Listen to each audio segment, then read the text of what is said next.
كده اصور لكم طبخة اليوم، لو هم راح تحجون تعطوني طرق بكيفكم. هسه راح احط له فلفل وملح فقط وهيلاوة صغيرة. اطيب شي ريحة اللحم من هني.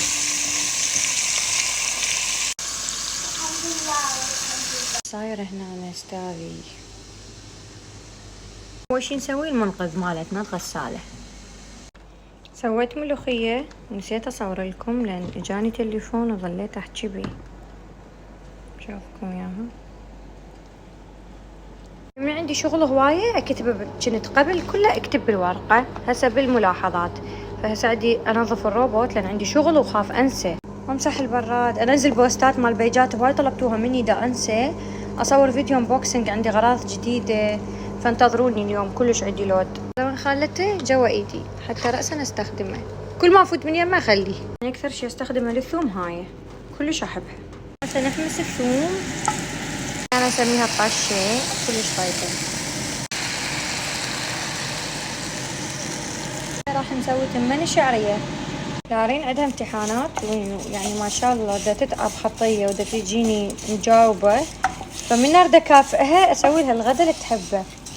فاليوم هي الملوخيه، يعني من عشاق الملوخيه لارين، اسوي لها ملوخيه وتمن شعريه. هسه اصور لكم الرياكشن مالتها من تيجي وشوف الغدا ملوخيه. هسه كملت التمن، عوفه شويه يتهدر. احنا نحب فلفل اسود وياه هيجي. ها هي ترتب هاي سوالف السكين كير، يعني كلها مال بشرة.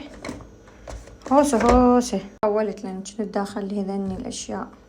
حطيت الوجهي هسه من هذا الصباحي. طبعا مستغنية عن اشياء كلها حاليا ذني لان حابتهم. يعني ترسى هذا لترة وارد اشربه، لازم لترتين باليوم اشرب مي. ريحة شنو؟ ملوخية. اشتميت ريحة ملوخية؟ شلون جاوبتي؟ very good. شلون بشمتحنوج؟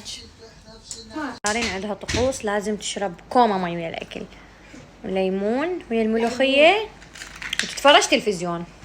بسم الله. بس حطوا لايك واشتراك يا ماما. يلا. فول. صدق؟ انصحكم تجربون الطريقة وتجربوها.